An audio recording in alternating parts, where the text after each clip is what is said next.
My parents chose my brother's birthday over my son's in the ICU. Now, they came back begging, but I gave them a lesson they'll never forget.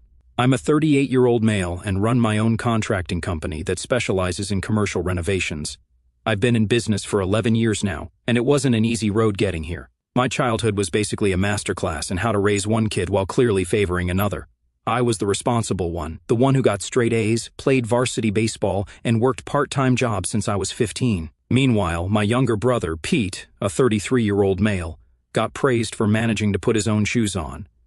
I'm not exaggerating much here. Dad was an electrical engineer who made decent money, but he was the kind of guy who thought showing emotion meant you weren't a real man. Mom taught elementary school and had endless patience for Pete's screw-ups, but somehow none for mine. I remember bringing home a report card with all A's and 1 B+, and Mom asked what happened with the B+. Pete would bring home C's and D's, and they'd take him out for ice cream as a reward for trying. I moved out at 18, put myself through community college while doing construction work, then transferred to Indiana University to finish my business degree. I worked 80-hour weeks, splitting time between job sites during the day and classes at night, never asking my parents for a dime. By 27, I'd saved enough to start my own contracting business, small jobs at first, renovating bathrooms, building decks, that kind of thing. Gradually, I built a reputation for quality and fair pricing, started getting bigger projects, office renovations, restaurant build-outs, retail spaces. I met Lauren when I was hired to renovate the dental office where she worked as a hygienist. She was smart, no nonsense, and had this laugh that could light up a room. We got married when I was 30, had our son, Lucas, a year later. Life was good, business was growing. We bought a house in a decent neighborhood with good schools. I was working hard but making it home for dinner most nights. Then, at 34, everything shattered. Lauren was driving home from work when some idiot ran a red light, going 70 in a 35. She died on impact. Police said she probably never knew what hit her. One minute, I'm a happily married father and business owner. The next, I'm planning a funeral and trying to explain to a confused 3-year-old why mommy isn't coming home. The first few weeks were a blur. I remember sitting on Lucas's bed, night after night, as he cried himself to sleep, asking when mommy was coming back. I'd hold it together until he dozed off, then go downstairs and fall apart. My parents showed up for the funeral, of course. Dad stood awkwardly in his suit, patting my shoulder once and saying, "She was a good woman." Mom hugged me stiffly and spent most of the service fussing over Pete, who was so upset by his sister-in-law's death that he needed constant attention. They stayed for the reception at our house, then announced they had to get back because Pete needed help moving into his new apartment, the one my dad co-signed for because Pete's credit was shot from maxing out multiple credit cards. I didn't even get a casserole from them. Not a single call to check on Lucas or me in the weeks that followed. No offers to watch Lucas so I could catch up on work or, grieve my wife in peace for an hour. Lauren's mom, Beth, though. She flew in from Portland the day after the accident and stayed for 3 months. She was 65 and had arthritis that made every movement painful. But she got up with Lucas every morning, made his breakfast, took him to preschool, then came home and did laundry or cleaned or made meals that could be frozen for later. She'd sit with me late at night when the silence got too loud, not saying much, just being there. When she finally had to go back to Portland, she was the primary caretaker for her sister with MS. She cried harder than I'd seen since the funeral. She made me promise to call her every day, and she came back every few months to spend time with Lucas. After losing Lauren, I rebuilt our life piece by piece. I hired a part-time nanny who picked Lucas up from preschool and stayed with him until I got home. I rearranged my work schedule to be home by 6 p.m., most days. I learned to cook more than just burgers and pasta. We established new routines, found a new normal. I reached out to my parents occasionally, mostly so Lucas could have some connection with his grandparents. They'd see him maybe once every few months, always on their schedule, usually for an hour or two at a restaurant where they did spend most of the time on their phones or talking about Pete's latest business idea that just needed a little startup money. So yeah, they've always been a piece of work, narcissists. But what happened 5 years ago is when I finally cut them off for good. It was a morning in April. I remember because I had a big client meeting scheduled for that afternoon, and I was mentally running through my presentation while making Lucas breakfast.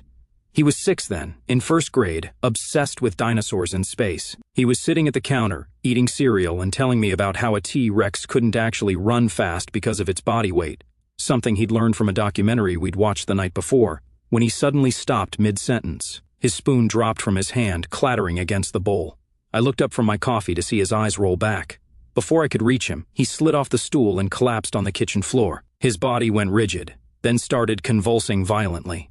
Blood poured from his nose, and I realized he'd bitten through his tongue. I'd taken a first aid course after Lauren died. One of those things I did to feel less helpless in a world that had proven just how little control I actually had. I turned him on his side, made sure he wasn't choking, and timed the seizure. When it passed 2 minutes with no sign of stopping, I knew this was bad. I scooped him up, grabbed my keys, and ran to the car. I laid him across the back seat, still seizing, and drove like I was in a high-speed chase, making the 15-minute drive to the hospital in under 7 minutes, blowing through red lights and stop signs. I pulled right up to the emergency entrance, carried him in, and shouted for help. A team of nurses and a doctor rushed over with a gurney. I laid him down, his small body still jerking, blood and foam around his mouth. "How long has he been seizing?" the doctor asked. "About 9 minutes now," I said, checking my watch. They rushed him back immediately, shouting medical terms I didn't understand. A nurse directed me to registration while they took him away. I stood there with his blood on my shirt, mechanically answering questions and filling out forms with shaking hands. 4 hours passed before a doctor came out to talk to me. Dr. Rivera was a woman in her mid-40s with tired eyes and a direct manner. "Mr. Wilson, your son has bacterial meningitis. It's extremely serious. The bacteria have caused inflammation in the membranes around his brain and spinal cord. The seizure was a result of this inflammation. We've started him on powerful antibiotics, but the next 48 hours are critical." She explained they were admitting him to the ICU. The meningitis had progressed rapidly, and they were concerned about increased intracranial pressure, swelling in his brain. If the antibiotics didn't reduce the swelling quickly enough, they might need to perform a procedure to relieve the pressure. I followed as they wheeled Lucas up to the ICU. He was unconscious, hooked up to more machines than I could count. A ventilator was breathing for him. IVs ran into both arms. Monitors beeped steadily, measuring each life function. I sat beside his bed, holding his limp hand, trying to process how we'd gone from dinosaur facts at breakfast to this nightmare in just a few hours. Between talking with doctors and nurses, I made calls to reschedule everything on my calendar. My project manager stepped up to handle the day-to-day stuff. Clients were understanding once I explained the situation. But there was one meeting I couldn't reschedule. After 10 years of building my company, we were about to land a $1.5 million contract renovating a chain of high-end fitness centers. The investors were flying in from Singapore for just this one evening to sign the paperwork and finalize details. The whole deal hinged on me being there from 6 p.m. to 10 p.m. My business partner Carl was in Zurich that week meeting with suppliers. I was the only one who could sign off on the final terms. If I missed this meeting, there was a good chance the investors would walk. They had other contractors waiting in line. If we couldn't deliver, this contract would allow me to hire more staff, take on bigger projects, and most importantly, create more financial security for Lucas. After losing Lauren, making sure Lucas was provided for had become my singular focus. I called the head nurse to ask about Lucas's status. "He's stable for now," she said. "The antibiotics are being administered, and we're monitoring his intracranial pressure closely. The neurologist will be doing checks throughout the evening." Then I called my parents. They lived 15 minutes from the hospital, in the same house I'd grown up in. "Mom, it's Dean," I said when she answered. "Lucas is in the ICU with bacterial meningitis. It's really serious. I need you and Dad to come sit with him for just 4 hours tonight while I close this deal. It's critical." "Of course, Dean," she said without hesitation. "We'll be there. Don't worry about Lucas. Focus on your meeting." Hearing her agree so readily sent a wave of relief through me. Despite our complicated relationship, they were Lucas's grandparents. Surely they would step up in an emergency. By 5 p.m. they were at the hospital. Dad nodded at me, his typical stoic greeting. Mom patted Lucas's hand and smoothed his hair back from his forehead. "We've got this," she said. "Go handle your business." I walked them through everything, which doctors were attending, what the nurses had said about watching for signs of increased pressure, when meds were due. I wrote down my client's address and exactly when I expected to be back. "Call me immediately if anything changes," I said. "I mean anything." "Go, Dean," Mom said, settling into the chair beside Lucas's bed. "This is important for your future. We'll call if anything changes." I kissed Lucas's forehead, thanked my parents again, and left for the meeting. I felt like garbage leaving him, but I trusted my parents would stay with him. I believed, despite everything, that they'd do the right thing in a true emergency. The meeting with the Singaporean investors was held at an upscale hotel downtown. Mr. Leong and his team were waiting in the conference room when I arrived, everyone in impeccable suits, while I was still wearing the same clothes from that morning, minus the bloody shirt I'd changed out of at the hospital. "Mr. Wilson," Mr. Leong greeted me with a firm handshake, "we're eager to finalize our partnership. I apologized for my appearance and explained briefly that there had been a family emergency but that I was fully committed to our meeting. Mr. Leong nodded respectfully, and we got down to business. The negotiations went surprisingly well. We reviewed architectural plans, discussed timelines, hammered out final cost details. By 8:30 p.m., they were satisfied with everything and ready to sign the contracts. I instinctively checked my phone and realized I'd put it on silent for the meeting. No missed calls or texts, which I took as a good sign. Lucas must be stable. Mr. Leong caught my glance. "You look concerned, Mr. Wilson. Is everything all right?"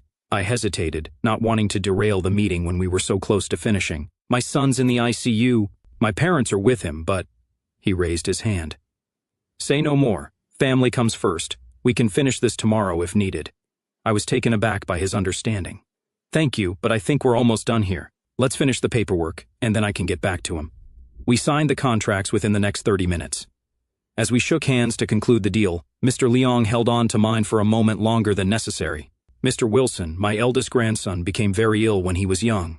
I missed an important meeting to be with him. That company went with another partner, but my grandson recovered. I have never regretted my choice, even for a moment." His words hit me hard. I thanked him sincerely, grabbed my briefcase, and drove back to the hospital, arriving at 9:10 p.m. When I stepped off the elevator at the ICU, I immediately sensed something was wrong. There was a flurry of activity around Lucas's room. When I walked in, I saw his bed surrounded by a team of nurses and Dr. Rivera. They were adjusting equipment, checking monitors, attaching new IV bags. No sign of my parents. Dr. Rivera looked up, and her face shifted from professional concern to barely contained anger. "Mr. Wilson, where have you been? We've been trying to reach someone for 3 hours. Your son's intracranial pressure spiked dangerously about 2 hours ago. We had to perform an emergency ventriculostomy to relieve the pressure on his brain." "A what?" My mind raced to catch up. "We had to drill a small hole in his skull to insert a drain and reduce the pressure," she explained, seeing my confusion. "No one was here to consent. We had to do it under emergency protocol. If we'd waited any longer, he could have suffered permanent brain damage. Or worse." I stood frozen, trying to process what she was saying. "My parents were supposed to be here. I left them here with him at 5:30. Nick, the charge nurse, stepped forward, his expression a mix of sympathy and frustration. "Sir, no one has been here with your son since about 6:15 p.m. We called the numbers in his file repeatedly. When we couldn't reach anyone, we implemented emergency protocols to proceed with the necessary treatment." I checked my phone, 17 missed calls from the hospital. In my rush to make the meeting on time, I'd silenced it and forgotten to check it during the negotiations. I called my mom immediately. No answer. I tried my dad. Same result. I called over and over, leaving increasingly desperate voicemails. "Where are you? Why did you leave Lucas?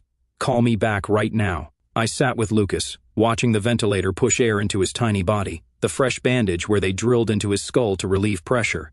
Dr. Rivera assured me they'd caught the spike in time, but just barely. Without the emergency procedure, he could have died or suffered permanent brain damage. Around midnight, still no word from my parents. I opened Facebook to post an update for friends who might want to know about Lucas. The first post in my feed stopped me cold. My brother Pete, surrounded by friends at Morton Steakhouse downtown, a 33 balloon floating behind him. Caption: "Best birthday dinner ever! Thanks, Mom and Dad, for the surprise party." The photo was posted at 7:30 p.m., tagged in it my parents, both smiling, raising glasses in a toast, while my son was fighting for his life with a drain in his skull to keep his brain from swelling. They left to throw a surprise birthday dinner for Pete. I looked at their smiling faces in the photo and felt something inside me break, then harden. I stared at that picture for a long time, the pieces falling into place. They hadn't even bothered to call the hospital to check on Lucas. For all they knew, he could have died while they were ordering appetizers and singing happy birthday. The anger that rose in me was cold and clarifying. I took screenshots of the Facebook post, noting the timestamps, then closed the app and focused entirely on my son. Lucas remained unconscious through the night. The nurses came in hourly to check his vitals and the drainage from the ventriculostomy. Each time they assured me that he was stable, that his intracranial pressure was decreasing, that the antibiotics were beginning to work. I didn't sleep. I sat in the chair beside his bed, holding his hand. At 6 a.m., my parents finally walked into the ICU, like nothing had happened. I was still sitting in the same position they'd left me in the night before, except now Lucas had a bandage wrapped around his head and a drain coming out of his skull. Dad spoke first, his tone casual. "How's he doing? We just went to get some breakfast." My laugh was so cold it surprised even me. "Breakfast? For 12 hours? Mom's face tightened. What's that supposed to mean? I turned my phone screen toward them, Pete's Facebook post still open. This is what it means. They both froze. Dad recovered first, his face settling into the dismissive expression I knew so well. It was just for an hour or two. Pete had been planning this for months. They drilled a hole in my son's skull last night, I said, my voice barely above a whisper. He could have died. I wasn't here to consent because I trusted you. Mom straightened up. You're overreacting. This is a hospital, Dean. He was fine. There were doctors everywhere. But Pete's 33rd birthday, that only happens once. The words hit me like a physical blow. In that moment, I saw with perfect clarity exactly where Lucas and I stood with them. Pete's birthday dinner would always be more important than my son's life. Get out, I said. Now you're just being dramatic, Mom snapped. We helped you, and this is how you act. You've always been ungrateful. At least Pete appreciates what we do for him. Get out, I repeated, louder this time. A security guard appeared in the doorway, alerted by our raised voices. Is there a problem here? Dad put his hand on Mom's shoulder. Let's go. He's always been like this, making mountains out of molehills. As they walked out, Mom turned back. Don't call us for help again, ever. Don't worry, I said. I won't make that mistake again. After they left, I sat back down beside Lucas, a strange calmness settling over me. Something had shifted permanently. The last thread connecting me to my parents had snapped, and, surprisingly, it felt like freedom. Dr. Rivera came in later that morning to check on Lucas. She examined the ventriculostomy site, reviewed his latest lab results, and adjusted his antibiotics. He's stabilizing, she said. The procedure went well, and the latest cultures show the antibiotics are working. But we're not out of the woods yet. We need to monitor him closely for at least another 48 hours. I nodded, too exhausted and emotionally drained to speak. She sat down in the chair next to me, her clipboard resting on her lap. Mr. Wilson, as Lucas's doctor, I need to tell you something. I looked up, bracing for more bad news. What happened last night was a serious case of medical neglect, she said, her voice low but firm. Your parents abandoned a critically ill child in the ICU without notifying the medical staff. If we hadn't caught the pressure increase when we did. She let the sentence hang, unfinished. I've documented everything in Lucas's chart, she continued. The time they left, our attempts to contact you and them, the emergency protocol we had to implement. If you want to pursue this legally, you have grounds. I stared at her, surprised. You think I should sue my own parents? She met my gaze steadily. I think what they did could have cost your son his life. I've been a doctor for 20 years, and I've seen too many children harmed because adults didn't take their responsibilities seriously. That's all I'm saying. After she left, I called Lauren's mom, Beth. She answered on the first ring. How's my boy? She asked immediately. She called every day to check on Lucas. I told her everything, the meningitis, the surgery, my parents abandoning him for Pete's birthday dinner. I'm on the next flight, she said without hesitation. Don't move from his side until I get there. My business partner, Carl, called next. I'd texted him about the emergency before the meeting with the Singaporeans. The deal's signed, I told him, but Lucas's condition is worse than we thought. The Singaporeans understand completely, he said. Mr. Leong called me this morning. He speaks very highly of you, said you showed exceptional character in how you handled the situation. They're fully committed to working with us. He paused, then added, Don't worry about anything but your boy. The business can run without you for a while. We've got good people. That afternoon, a nurse came in with some paperwork. Are you Dean Wilson? When I nodded, she handed me a business card. This is Jason Mercer. He's the hospital's legal counsel. He'd like to speak with you when you have a moment. Jason was a sharp-looking guy in his 40s with a no-nonsense manner. He explained that the hospital had a legal obligation to report cases of child endangerment to the proper authorities. What happened with your son falls into that category, he said. The hospital will be making a report, but you have options too.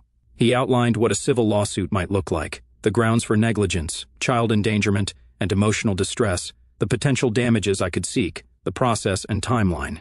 Talk to your own attorney before making any decisions, he advised, but don't wait too long. There are statutes of limitations on these matters. By the time Beth arrived that evening, I had made my decision. My parents had shown me exactly who they were and where Lucas and I ranked in their priorities. Now I would show them there were consequences for that choice. Lucas spent 2 weeks in the hospital. The meningitis had been caught in time to prevent permanent damage, but his recovery would be long. He suffered from headaches, fatigue, and sensitivity to light and sound. Beth never left our side, sleeping in the chair next to his bed, organizing meal deliveries from friends. She was 65, with arthritis that made every movement painful, but she never complained. I'd worked out a system with my company. I'd go in for 2 hours each morning while Beth stayed with Lucas, then return to the hospital for the rest of the day. My project manager stepped up, handling job sites and client meetings. We didn't lose a single contract. Mr. Leong, the Singaporean investor, surprised me by showing up at the hospital one morning during the second week. He brought a hand-carved wooden robot for Lucas and insisted on rescheduling our planning meetings for after Lucas was discharged. "Business can wait," he said simply. "I've been where you are. 20 years ago, my daughter had leukemia. I almost lost a major deal because I wouldn't leave her side. Now that company is my biggest client." He handed me his card with his personal number. "Call me when you're ready. The deal will still be there." When Lucas was finally discharged, we had a new routine. Beth moved into my guest room just until Lucas is back on his feet. Two of my employees, Kevin and Marcus, started showing up weekends to help with yard work and house repairs I'd been neglecting. Kevin sat with Lucas, teaching him card tricks and telling him stories while I caught up on work. Marcus brought his kids over to play with Lucas once he was stronger, giving him some normal kid time. 3 months after Lucas came home, I met with Anthony Reeves, a lawyer who specialized in personal injury and medical negligence cases. I brought all the documentation, Lucas's medical records, the hospital incident reports, screenshots of Pete's Facebook post, and my phone records showing the missed calls from the hospital. Anthony reviewed everything carefully. "This is a strong case," he said, "but I want to be clear. Suing family is always messy. It gets personal fast." "They stopped being my family the moment they walked out on my son," I replied. "Even so, you need to be prepared. They'll likely claim you're the one who abandoned your son by going to a business meeting. They'll try to minimize what happened. They'll make it emotional." We filed the lawsuit the following week: negligence, child endangerment, and emotional distress. We sought damages for Lucas's medical bills, ongoing care, and the trauma he'd experienced. The first court filing hit them like a bomb. Dad called, raging about family betrayal and how I was always jealous of Pete. "You're suing us? Your own parents?" "Name one thing you've done for me in the last decade," I said. "I'll wait." The silence on the line was all the answer I needed. Mom tried a different approach, calling in tears about how this would destroy the family and break your father's heart. When that didn't work, she switched to threats about how everyone will know what an ungrateful son you are. I didn't bother pointing out that was a price I was willing to pay. I simply said, "See you in court," and hung up. The lawsuit dragged on for over a year. My parents hired an expensive attorney who tried to paint me as an irresponsible father who abandoned my child for a business meeting. But the hospital records were damning, and Dr. Rivera's testimony about the emergency procedure and my parents' disappearance was irrefutable. We had witnesses, nurses, the ICU receptionist who logged their early departure, even the waitress from the steakhouse who remembered them arriving for Pete's party, commenting on the sweet balloon arrangement they'd brought. The final nail was Pete's Facebook post, with the timestamp and photos, plus his own deposition, where he admitted knowing that my parents had left Lucas in the hospital to attend his surprise party. "Did you consider asking them to stay with your nephew instead?" Anthony asked him during the deposition. Pete shrugged. "It was my birthday." The judge's expression during that testimony told me everything I needed to know. Throughout the process, Lucas continued to recover. The headaches gradually subsided, his energy returned, he went back to school, rejoined his soccer team, started taking karate lessons. But he never asked about my parents. We won. The judge's ruling was clear and unequivocal.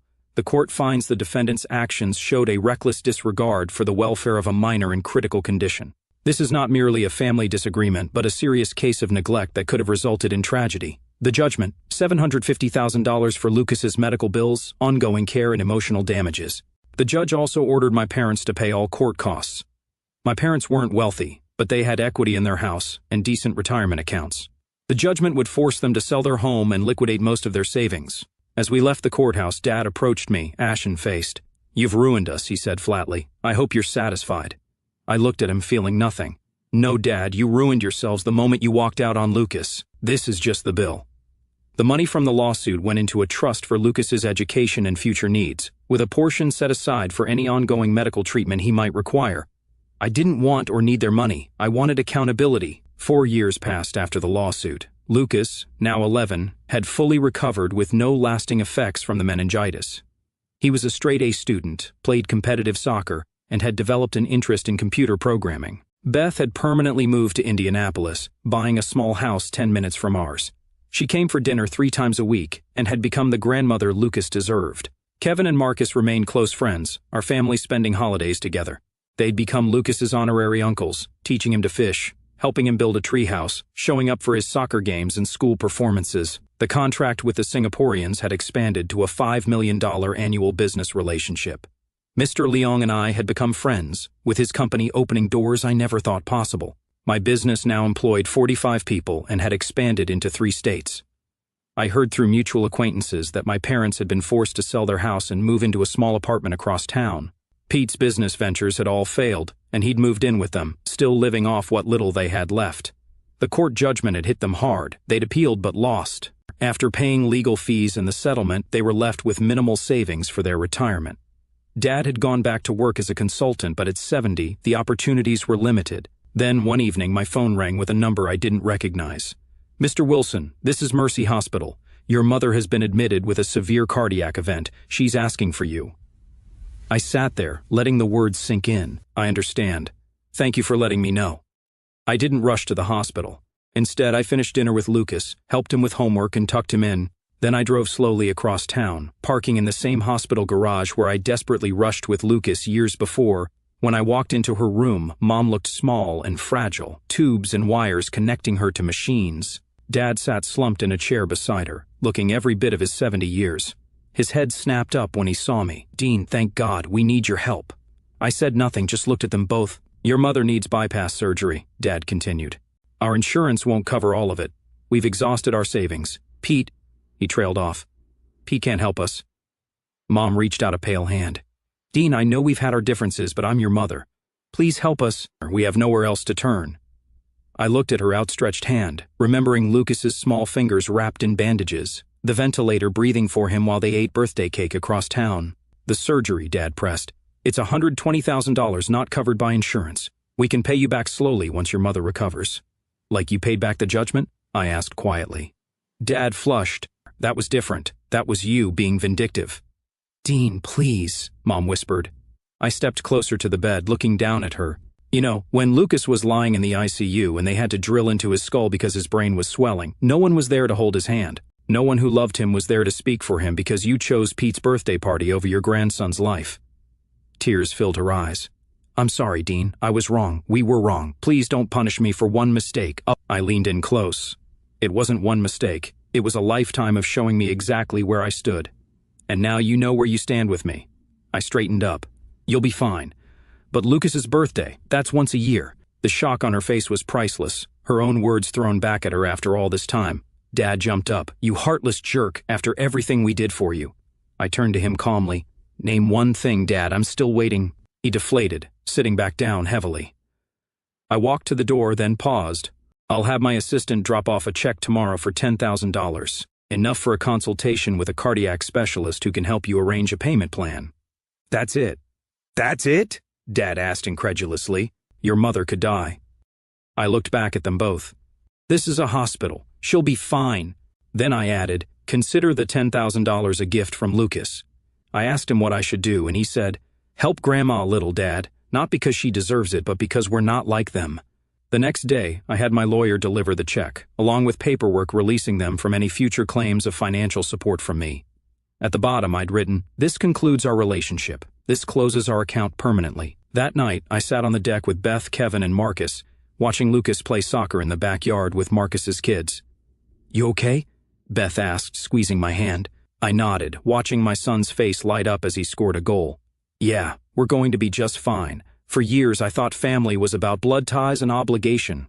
What I've learned is that family is who shows up, not just in the happy moments, but in the hardest ones. Kevin, Marcus, Beth, Mr. Leong, these people who had no biological obligation to us stepped up when it mattered. I think back to that moment in the hospital sometimes, when the doctor told me they drilled into my son's skull with no parental consent because they had no choice, how close I came to losing everything that mattered, how my parents' actions could have cost Lucas his life or his future. Mom survived her surgery. One of my former clients is a cardiologist who agreed to do the procedure at a reduced rate after my $10,000 contribution. I know this because he called to let me know it went well, not because they reached out to thank me. Pete tried calling a few months later, asking for money. I blocked his number. He showed up at my office once, talking about a sure-thing investment opportunity. Security walked him out before he could finish pitching his next sure thing. Lucas asked me recently if he had other grandparents besides Beth. He was doing a family tree project for school. I told him the truth, that my parents were still alive but weren't part of our lives, because they'd made choices that showed they couldn't be trusted with his well-being. "Were they mean to you when you were little?" he asked. Not exactly mean, I told him, just not there in the ways that mattered. He nodded with that wisdom kids sometimes show that floors you, like how Kevin lost his son but still has time to teach me stuff, and how Grandma Beth's knees hurt but she still comes to all my games. Exactly like that, I said. Last week I got a letter from my father. Mom had another heart attack and didn't make it. The funeral was being held at their church. He said Lucas and I were welcome to attend. I didn't go. I sent flowers with a card that read, "I'm sorry for your loss, because despite everything, there was a time when I called her Mom." The thing is, I don't regret walking away. I don't regret the lawsuit, and I definitely don't regret building a family of choice rather than obligation. Blood doesn't make family, actions do. I'm not saying what I did was right for everyone, but it was right for us. Sometimes the most important family lesson is knowing when to walk away.